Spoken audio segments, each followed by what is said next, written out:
Chapter 2. The Great Atheistic Petitio Principii. Before proceeding to the main argument, it is desirable to clear away a few of the logical cobwebs with which the agnostic philosophers have so ably obscured the question of theism as it is affected by the facts of evolution. In doing so, there will be no difficulty in showing that they have never treated the real question logically or even fairly. The real question is whether there exists an intelligent, personal deity. The word personal is here employed for the want of a better term. If intelligence is granted, it presupposes a living, thinking, percipient entity, a mental organism, and an organized intelligence must be in some sense a personality. Therefore, an intelligent God must be a personal God. The word personal, as applied to the deity, has been a bête noire to atheistic philosophers for many centuries, simply because they have chosen to assume that it implies anthropomorphism. This assumption was not wholly without warrant under the old psychology, but before this book is finished it will be shown that personality does not necessarily imply anthropomorphism, and that the Christian doctrine that man was made in the image of God may be scientifically exact without being inconsistent with the highest possible conception of a deity. In short, it will be shown that the crude and anthropomorphic conceptions of God which were based upon the assumption of the divine pedigree of man were only possible under the old psychology. This, however, must be reserved for its proper place in future chapters. We will now proceed to examine the logical attitude of those agnostic philosophers who imagine that they have eliminated God from the universe, or, to put it in the language of Romains, that there exists no logical necessity for a God. Asterisk at the outset, due credit must be awarded to the authors of the evolutionary hypothesis for the one great service they have rendered to humanity and to the cause of science and religion. They have logically and scientifically demonstrated that evolution is God's method of creation. That is to say, they have effectually disproved the old doctrine of special creations. In doing so, they have, unintentionally it would seem, done more for the cause of true religion, more to demonstrate the existence of, and the logical necessity for, an intelligent, personal deity than the old doctrine of special, miraculous creations has ever done. But it was at this point that they made their first great logical mistake. They imagined that, since they had done away with the doctrine of special creations, they had also done away with the Creator, or at least had obviated all logical necessity for a Creator. Upon what principle of logic such a conclusion was thought to be legitimate, it would now be useless to inquire.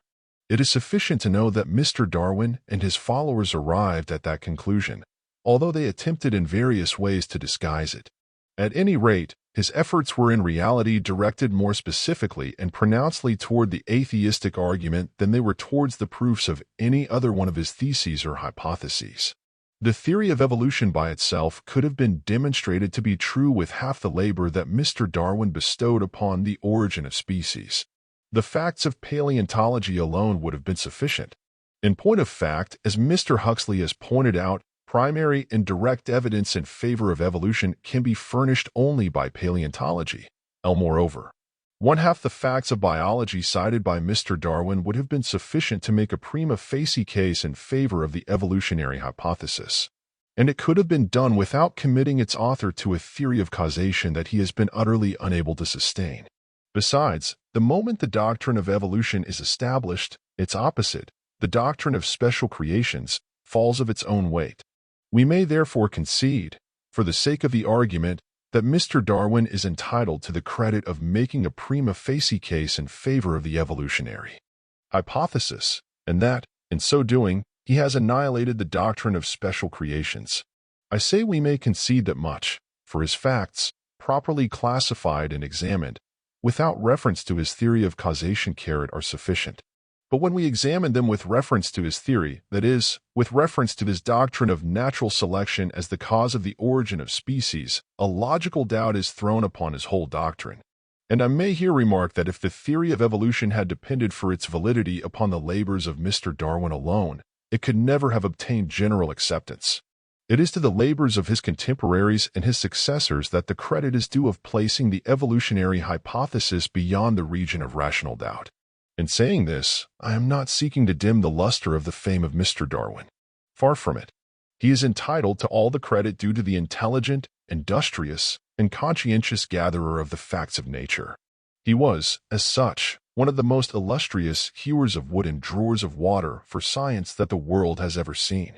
It is upon this that the true fame of Mr. Darwin must rest in all the ages. It was this that first attracted the attention of scientists in all parts of the civilized world. The true scientist is an ardent lover of facts, as he should be, but it must be said that he sometimes loves, not wisely, but too well, for it unfortunately happens that even facts are sometimes prostituted to illegitimate uses. That is to say, when a mass of new and well-authenticated facts is presented to the scientist, especially if it is accompanied by an attractive theory of causation, he is not always careful to discriminate between the facts that sustain the theory and those which do not. It will not be difficult to show that Mr. Darwin's followers have not always been careful to keep that distinction clearly in view.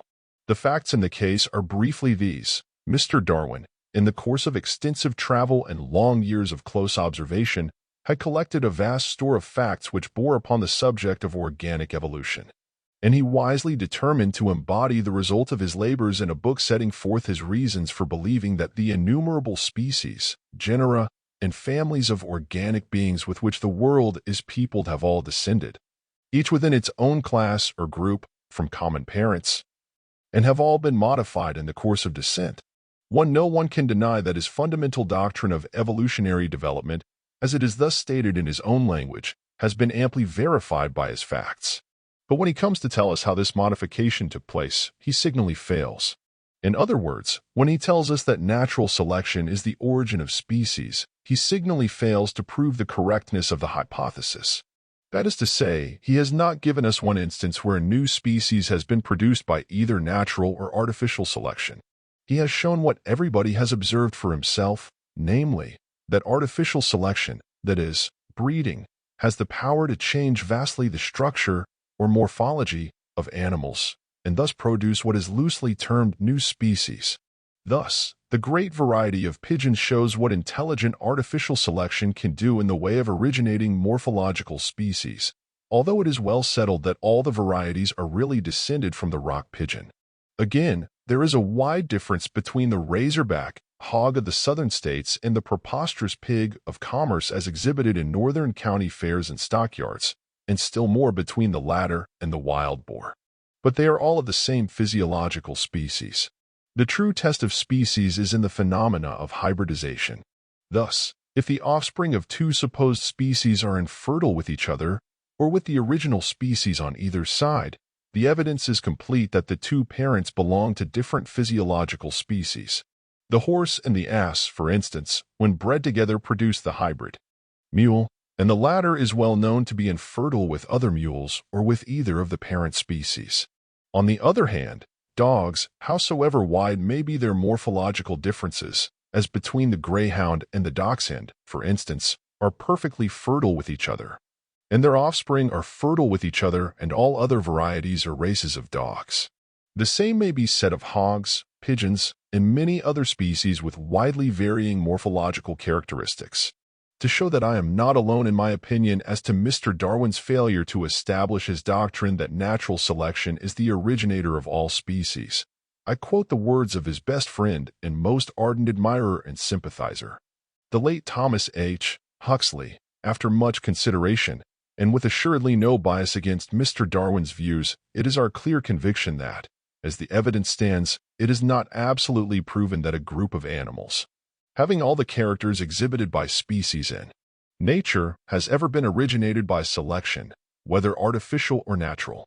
Groups having the morphological character of species, distinct and permanent races, in fact, have been so produced over and over again, but there is no positive evidence, at present, that any group of animals has, by variation and selective breeding, given rise to another group which was, even in the least degree, infertile with the first.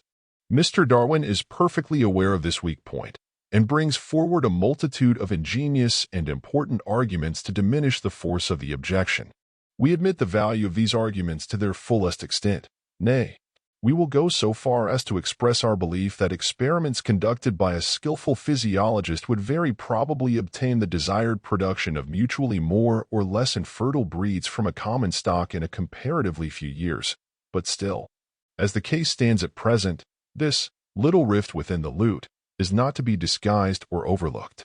Now, it so happens that this little rift within the lute is large enough to destroy utterly the concord of sweet sounds which is popularly supposed to emanate from Mr. Darwin's instrument.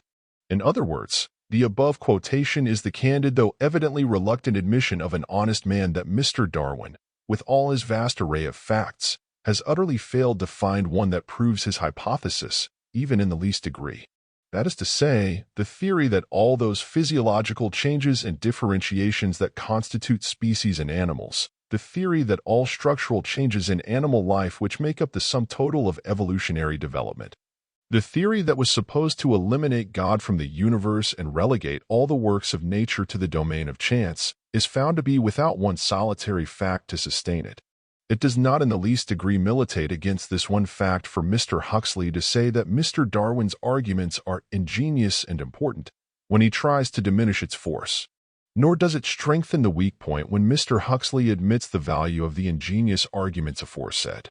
Nor does it aid Mr. Darwin to supply the demand for facts when Mr. Huxley goes so far as to guess that some future skillful physiologist might be able to supply the required fact for Mr. Darwin if he would only try hard enough. The fact remains that Mr. Darwin's theory that natural selection accounts for the origin of species has not one fact to sustain it. Now, I hasten to repeat what I said in Part 1 of this book, namely, that I have no quarrel with the theory of natural selection or survival of the fittest. But it is a subsidiary factor in the grand scheme of evolutionary development, and not the scheme itself. Within its sphere of influence, it is supreme, and no theory of evolution would be complete without it. But to say that it is the cause of organic evolution could only be exactly paralleled in absurdity by supposing the revolution of the Earth on its own axis to be the cause of all planetary motion. Indeed, we might exactly parallel Mr. Darwin's case by supposing him to be a student of astronomy instead of a naturalist. We might suppose that he was an indefatigable gatherer of facts, and that after years of laborious research he had accumulated enough ammunition to explode the theory that the Earth is flat and that the Sun revolves around it once in 24 hours. We might then confidently expect him to write a book clearly demonstrating that the Earth is round instead of flat, and that it revolves on its own axis, from west to east, once in 24 hours, etc. It is easy to imagine that Mr. Darwin would at once be hailed as a great scientist, and justly so, because his great array of facts would be demonstrative of his thesis.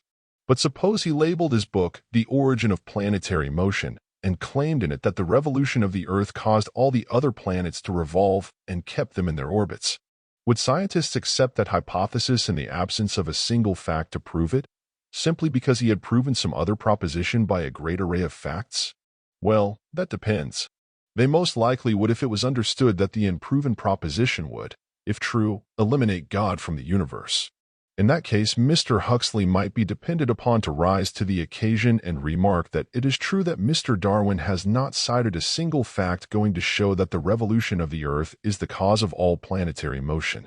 But he has proven over and over again that the Earth revolves, he argues ingeniously, and I am prepared to believe that somebody else will someday work up a fact that will help Mr. Darwin out. In the meantime, it is the best hypothesis we have for proving that there is no logical necessity for a deity, and we had better stick to it and wait for something to turn up. I submit that the logic of the two cases runs on parallel lines. It may be objected that I have supposed an absurdity as my unproven proposition. My reply is that it is no more absurd to suppose that the revolution of the Earth is the cause of all astronomical phenomena than it is to suppose that a series of accidents is the cause of all evolutionary development of animal life on this planet. This, then, is the logic of the situation as it is shown upon the surface. Viewed from that standpoint alone, it is difficult to imagine why such logicians as Huxley should cling with such tenacity to a hypothesis that admittedly has not one fact to sustain it. But when the surface is penetrated, the mystery is easily solved, for it is then found that the theory that natural selection accounts for the origin of species thinly disguises a fundamental proposition that is vital to atheism. That proposition is that physical organism is antecedent to intelligence. The converse of that proposition is that intelligence is antecedent to physical organism. The latter is the theistic proposition, the former is the stronghold of atheism. A few words will make my meaning clear. I am speaking, of course, of atheism versus theism solely with reference to the issue as affected, pro and con, by the facts of organic evolution. Viewed from that standpoint, the fundamental issue resolves itself into this question: does mind antedate physical organism? This is the fundamental issue in a nutshell. And it will readily be seen that to establish the affirmative is to invest every step in the progressive development of organic life with a profound theistic significance, for it leads us at once back to the very beginning of organic life on this planet. It leads, in other words, to the very heart of the great question. For, if the affirmative is true, mind antedated the lowest unicellular organism and endowed it with life and intelligence. If that is true, it necessarily involves the theistic interpretation of the origin of mind and life. If the negative is true, physical organism necessarily originated mind and endowed it with its wonderful powers. How? By an accidental juxtaposition and subsequent union of certain chemical substances, protoplasm was formed and protoplasm originated. Mind. This, in plain terms, is the atheistic hypothesis of the origin of life and mind. Science seeks to soften the crude realism of the naked truth, as thus expressed, by the use of words of learned length and thundering sound, and hence the terms abiogenesis, Huxley, and archebiosis, Bastian, both of which mean spontaneous generation, and have been coined for the purpose of giving a scientific air to the crude doctrine that the beginning of life on this planet was due to accident or chance. At this point, I pause to remark upon the logical attitude involved in this particular assumption, that life and mind originated by spontaneous generation. That assumption is what is known in logic as Petitio Principii, and it is one of the most flagrant examples on record of that most abominable of all logical offenses of which a logician can be guilty. Petitio Principii, in plain English, is begging the question. To beg the question is to take for granted the matter in dispute, to assume without warrant something that involves the point under discussion. Now, the matter in dispute between the atheistic evolutionist and the theistic evolutionist is just this question of spontaneous generation. Is that the way life originated on this planet? Or was there an antecedent mind from which the primordial germ inherited its intuitive or instinctive knowledge of the laws of its being? That is the vital question, and upon the decision of that question largely depends the strength of the argument for or against theism so far as it is affected by the facts of organic evolution. Now, the argument for spontaneous generation is simply nil. It is pure, gratuitous assumption, without a single fact to sustain it that is not a stronger argument against it than for it. Thus, Haeckel, one in speaking of that species of moneron discovered by Huxley in 1868, called the Bathybius, has this to say: the oldest monera originated in the sea by spontaneous generation. This assumption is required by the demand of the human understanding for causality. The italics are mine. They were unnecessary for the purpose of merely drawing the attention of the reader to the logical fact that spontaneous generation is pure assumption, without one solitary fact to sustain it, for that may be taken pro confesso. Neither is it necessary to emphasize the fact that such an assumption is required by the exigencies of the atheistic argument, for that is self-evident, since there is, confessedly, nothing but assumption suited to the atheistic purpose. But I wish to draw particular attention to the monumental character of the assumption that the logical dilemma of atheism and the demand of the human understanding for causality are synonymous expressions or logical equivalents.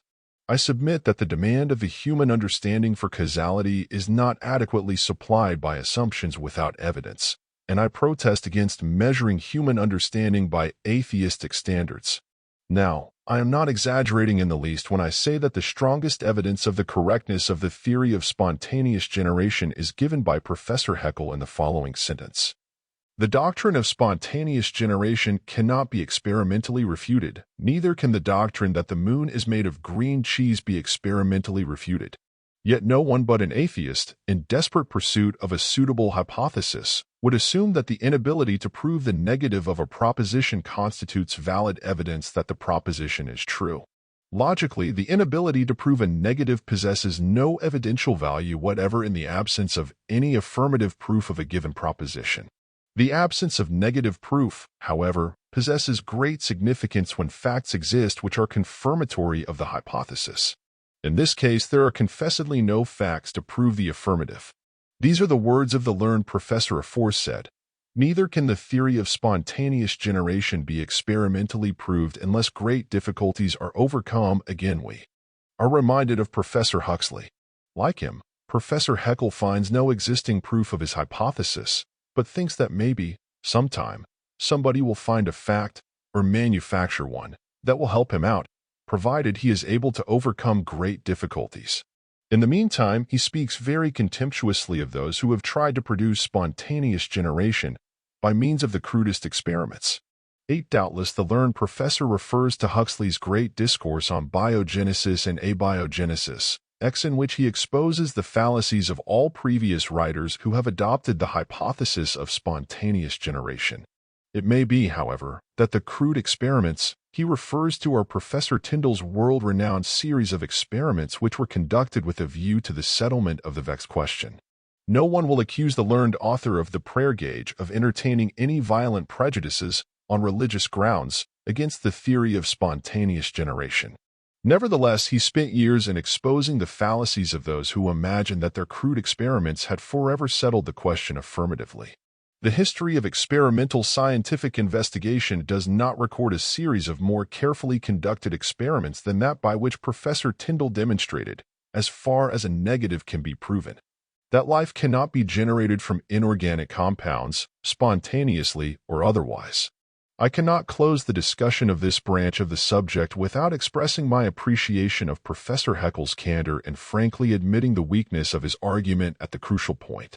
He admits that the assumption of spontaneous generation is required by the necessities of his argument. I agree with him. There is nothing left for atheism but such an assumption at the point where organic life commenced on this earth, for that is the crucial point in the argument for and against theism so far as the question is affected by the facts of organic evolution. Life and mind, with all their implications and potentialities, were spontaneously generated from a fortuitous admixture of inorganic carbon compounds, or they were inherited from an antecedent life and mind.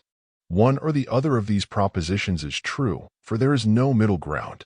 Professor Haeckel finds that the exigencies of the logical situation require him to assume that the first is true, but he does so not only without one fact to sustain the assumption, but with all the facts of experimental science arrayed against it.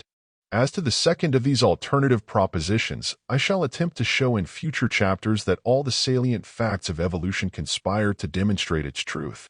In the meantime, as stated in the commencement of this chapter, my object is to show the logical attitude of atheism, and it is thought that it may now be safely assumed that Professor Haeckel has been convicted of the direct Petitio Principii. Attention will now be directed once more to Mr. Darwin and his immediate coadjutors with the view of showing that they are guilty of the indirect petitio. That is to say, Mr. Darwin attempts by indirection to reach the same point that Professor Haeckel assumed directly as his major premise, namely, spontaneous generation. It has already been shown that the logical implication of the doctrine that natural selection originates species is that physical organism antedates intelligence, that is, the intelligence that makes the selection. The very term selection indicates that unmistakably. Selection presupposes something to select, and an intelligence capable of making a discriminating choice. This applies, however, to artificial selection more particularly, for in that the intelligence of man makes the choice. But in natural selection, survival of the fittest is supposed to take the place of intelligence. But in that case, there is also presupposed an antecedent organism capable of surviving, that is, endowed with superior strength or sagacity, or something that enables it to cope successfully with its environment and survive less favored organisms. All this is reasonable and logical as far as it goes, and it accounts for a great many things. But as I have already shown, by the aid of Mr. Huxley and others, it does not account for the origin of species. It does not account for the antecedent organism that is superior in strength, sagacity, etc., and consequently capable of surviving rival organisms. And that is the crucial question. Mr. Darwin answers this in effect by the one word, accident, otherwise chance. Disguise it as you will, the Darwinian doctrine is the doctrine of chance, for he offers no other explanation, and by his contemptuous rejection of Lamarck's theory of appetency, he rejects the only possible alternative hypothesis. In other words, as I have already pointed out, he rejects the only possible theory that implies a constant, inherent force resident in each organism that makes for progressive development. The question is, why do Darwin and his atheistic followers reject that doctrine? Simply because it presupposes that mind antedates physical organism and that it is, in fact, the primary cause of organic changes and, consequently, of all evolutionary development. Darwin was shrewd enough to foresee that Lamarck's theory, carried to its legitimate conclusion, that is, carried back to the primordial germ, would imply a mind antecedent to the first unicellular organism. A mind capable of endowing protoplasm with life and intelligence, a mind capable of implanting in the primordial germ the potentialities of manhood, a mind capable of endowing the lowest unicellular organism with such faculties, powers, and limitations that progressive development was a necessity of its being. In short, a mind capable of originating the principle of organic evolution and establishing it as a law inherent in the very nature of every sentient creature. In other words, he saw that Lamarck's theory, carried to its legitimate conclusion, inevitably led to a logical demonstration of the theistic hypothesis. Do I overestimate Mr. Darwin's logical acumen in giving him credit for foreseeing the ultimate outcome of the theory of appetency? Or, on the other hand, do I do Mr. Darwin injustice in supposing him to be moved by a desire to avoid the logical conclusion that appetency leads to theism? The most attentive reader of Mr. Darwin's works proper will probably fail to find any evidence whatever that he was so moved, except in the general trend of the Darwinian hypothesis. Mr. Darwin was too shrewd a controversialist thus to expose the weakness of his cause or the real animus of his works. Nevertheless, there exists indubitable evidence that my estimate of Mr. Darwin is neither exaggerated nor at fault. It has often been remarked that more can be learned of the real man by the perusal of one of his private letters to an intimate friend than can be divined by reading a dozen volumes of his published works. This is eminently true of Mr. Darwin. Accordingly, we find in one of his letters to his bosom friend, Sir Charles Lyell, his deliberate opinion of Lamarck's theory and his real reason for the contempt with which he regarded it. In this letter, he was taking Sir Charles to task for referring to Mr. Darwin's views as a modification of Lamarck's. He says, "If this is your deliberate opinion, there is nothing to be said, but it does not seem so to me." Plato, Buffon, my grandfather before Lamarck, and others propounded the obvious views that if species were not created separately, they must have descended from other species, and I can see nothing else in common between the origin and Lamarck.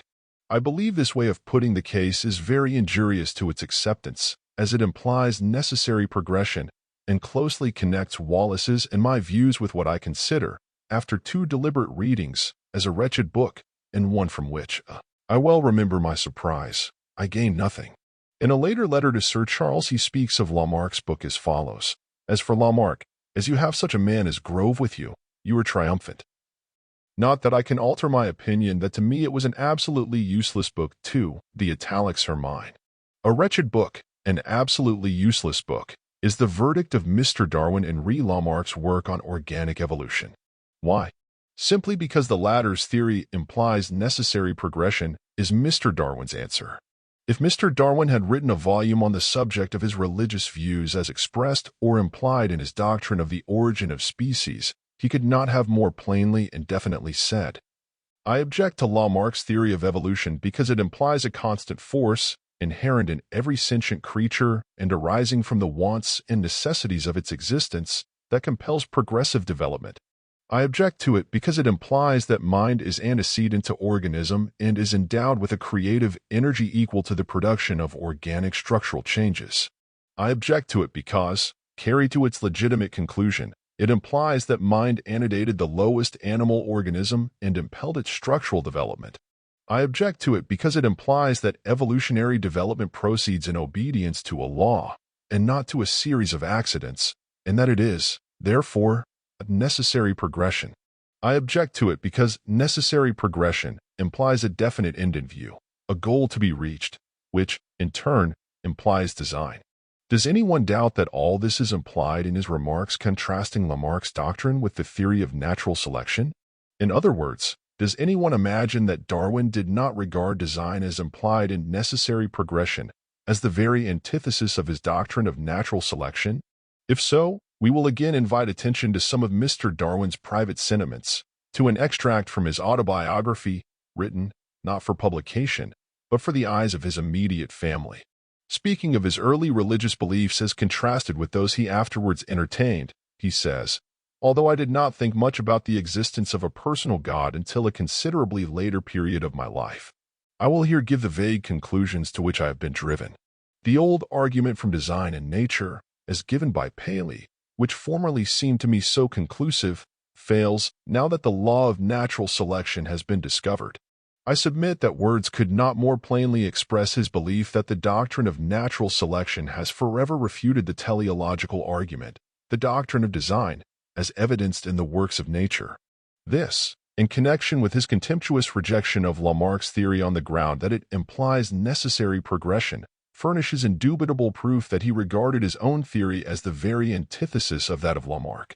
That is to say, Lamarck's theory is that the mind within the organism is capable of changing organic structure in response to necessity, hence a mind antecedent to organism from the beginning, hence a law, and hence necessary progression. In accordance with an immutable law of progressive development implanted in the primordial germ. These are the necessary logical implications of Lamarck's theory, and Mr. Darwin was not slow to recognize the fact. Hence his indignant protest against classing any theory that implies necessary progression with his doctrine of chance. In his estimation, and surely no one has any right to gainsay it, the two hypotheses are antithetical, antipodal. On no other grounds than those I have stated could they be so considered. One leads inevitably to theism, the other is crass atheism. If Mr. Darwin had not been moved to this antagonism on the grounds thus indicated, he surely could not have failed to see what Huxley evidently saw so clearly, that the two theories are complementary of each other, that, in fact, each is incomplete without the other. It is not even pretended that natural selection explains the cause of those variations of physical structure from which the selection is made. Beyond the theory of chance, all is in obscurity so far as Mr. Darwin informs us. Species, he says, originated by means of natural selection, or through the preservation of the favored races in the struggle for life, but he does not tell us how the favored races came to be favored with the structural advantages which enable them to compete successfully in the struggle for life. Chance is the only explanation offered by Mr. Darwin, and, as we have already seen, he emphasizes it by his irascible hostility to any theory which implies a law governing the subject matter. If, therefore, chance is not his theory of causation, as Mr. Huxley feebly protests, then Mr. Darwin has no theory. In any event, there is a hiatus in his hypothesis that cannot be bridged by an accident or a series of accidents.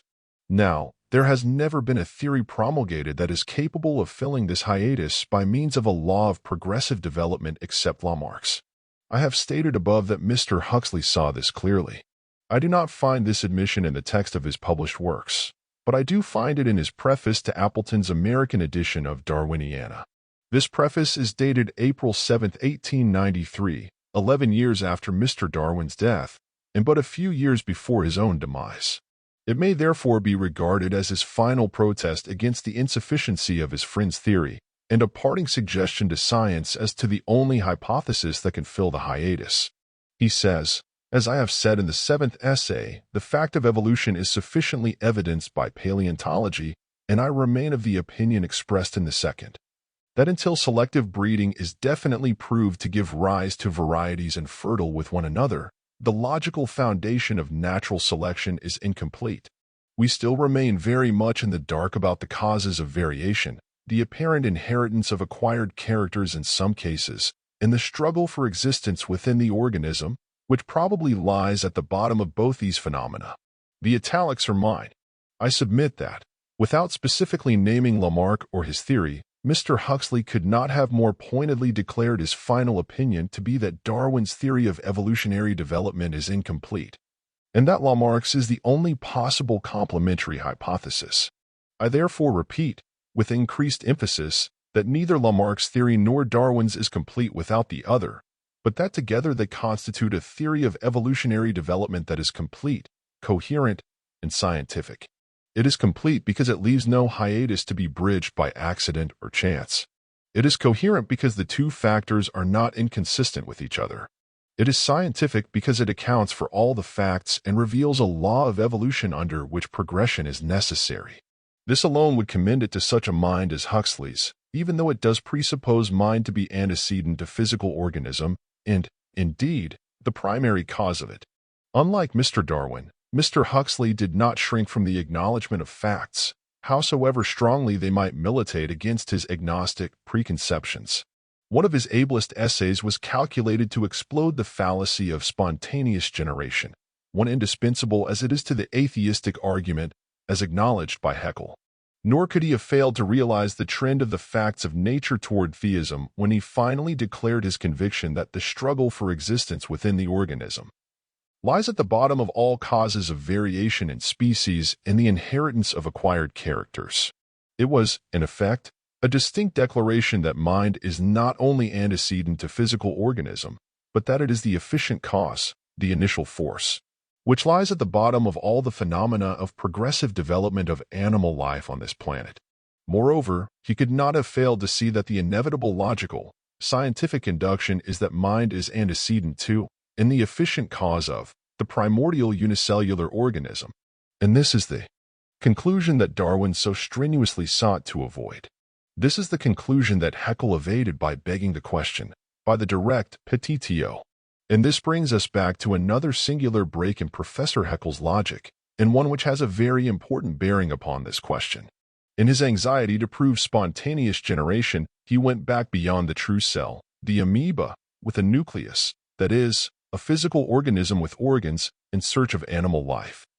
Standing on the very boundary between organic and inorganic natural bodies, surely, if spontaneous generation accounts for the origin of animal life, the evidence must be found on this boundary line between the two realms. Has Professor Haeckel found that evidence? Here is what he has to say in concluding his argument, so-called, for spontaneous generation. In conclusion, I repeat, with emphasis, that it is only in the case of monera of structureless organisms without organs that we can assume the hypothesis of spontaneous generation. Every differentiated organism, every organism composed of organs, can only have originated from an undifferentiated lower organism by differentiation of its parts, and consequently by phylogeny. Hence, even in the production of the simplest cell, we must not assume the process of spontaneous generation. For even the simplest cell consists of at least two distinct constituent parts, the inner and firmer kernel, nucleus, and the outer and softer cell substance or protoplasm. These two distinct parts can only have come into being by differentiation of the homogeneous plasm of a monerin and of a cytode. It is for this very reason that the natural history of monera is of the highest interest, for it alone can remove the principal difficulties which beset the question of spontaneous generation. The extant monera do afford us organless and structureless organisms, such as must have originated by spontaneous generation at the first beginning of organic life upon the earth. The italics are mine. Now let us inquire what evidence Professor Haeckel has really found to substantiate his hypothesis. In the first place, it will be noted that he admits that the monerin alone can help him out, and he is doubtless right, for if that fails, his doctrine of spontaneous generation, with all of its atheistic implications, comes to naught. The thing that he has really found, upon which so much depends, is an organless and structureless organism. This might appear like a contradiction in terms, since physical organism presupposes differentiated organs or parts performing special functions that are mutually dependent and essential, but he calls it an organism, either for the want of a better term, or because it is endowed with a mind organism and is therefore capable of performing functions. Be that as it may, let us fasten the structureless part of the monerin beyond peradventure. It might be argued, says the learned professor, that the monera are not really structureless, but that their organism is so minute that, in consequence of the inadequate power of our magnifying glasses, it is invisible. This objection is, however, invalid, for by the experiment of feeding, we can at any moment prove the entrance of foreign, formed, small bodies into the different parts of the body of the monerin, and that these are irregularly driven about in all directions. At the same time, we see that the changeable network of threads, formed by the branching of the protoplasmic threads and the coalescence of the confluent branches, alter their configuration every moment, just as has long been known to occur in the thread nets of the protoplasm in the interior of the plant cells. The monera are, therefore, really homogeneous and structureless, each part of the body is every other part. Each part can absorb and digest nourishment. Each part is excitable and sensitive. Each part can move itself independently. And, lastly, each part is capable of reproduction and regeneration. We may now concede that Professor Haeckel has demonstrated two very important facts, namely, 1. The existence of an organless and structureless organism, and 2. That this organism is endowed with a mind too capable of exhibiting the active phenomena of life, namely, nutrition, sensation, spontaneous movement, reproduction, and regeneration. It is difficult, however, to imagine upon what grounds he imagines that he has helped his case. He has, in point of fact, demonstrated the exact opposite to that which he set out to prove. He has demonstrated that mind is antecedent to physical, structural organism. He has shown us a mind that is capable of seizing upon a mass of homogeneous, structureless matter and endowing it with life and intelligence, a mind that is capable of moving and molding it with a structureless mass of protoplasm, a mind that is capable of developing an organism from an unorganized mass of primordial plasm, a mind in which all the faculties of the highest manhood potentially exist. Professor Haeckel would himself admit all these propositions, for they are the essentials of the general theory of organic evolution. But he has not helped his theory of the spontaneous generation of such a mind from inorganic matter. If he had shown a structural organism antecedent to the mind that phenomenally manifested itself through said organism, he might, with some slight adumbrations of reason, have claimed that the organism was spontaneously generated from inorganic matter, and that said organism, in turn, might have generated the mind.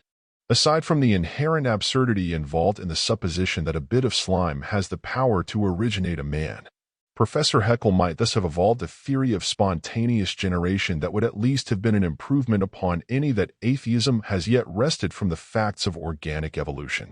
But since he has demonstrated that mind antedates structural organism, his theory itself must be held to be a case of spontaneous generation.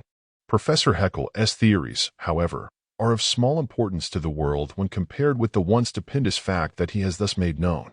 Its bearing upon the whole question of the processes of progressive development of organic life is of transcendent interest and importance.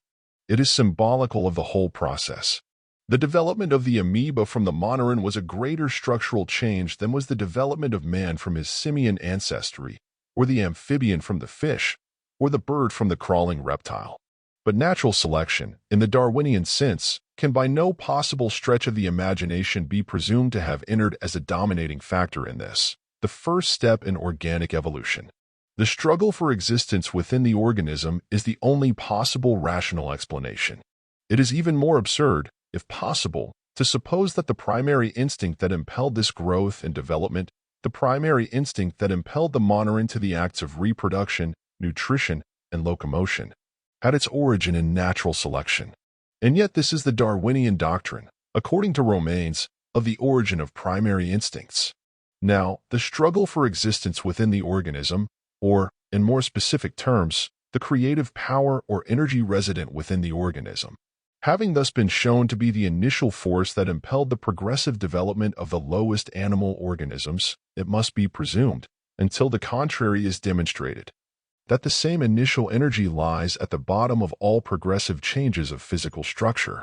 Haeckel was right when he went back to the very beginning of sentient life in search of the one great primordial fact from which a broad, scientific generalization could be legitimately formulated. He was right when he passed the amoeba by as possessing, in itself, no significance worth considering except that which pertains to it as being the earliest structural organism with organs known to science. He was right when he went back to the boundary line between organic and inorganic natural bodies in search of a key to the great mystery surrounding the origin of life. But, unfortunately, he was also in search of proofs to sustain a preconceived hypothesis, and hence he was blinded to the real significance of the facts which he discovered.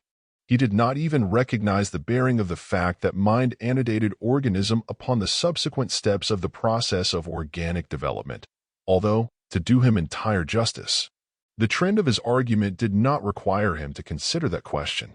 All that he could derive from that stupendous fact was the lame and impotent conclusion that somehow it must be that mind and life are spontaneously generated from inorganic matter. Otherwise, he tells us, we have no other resource but to believe in a supernatural miracle. Without stopping to discuss the subject of miracles, natural or supernatural, I desire to indicate, briefly, some of the inferences that seem to me to be logically derivable from what we have learned, by the aid of Professor Haeckel, of the phenomenal manifestation of life and mind in the monoran.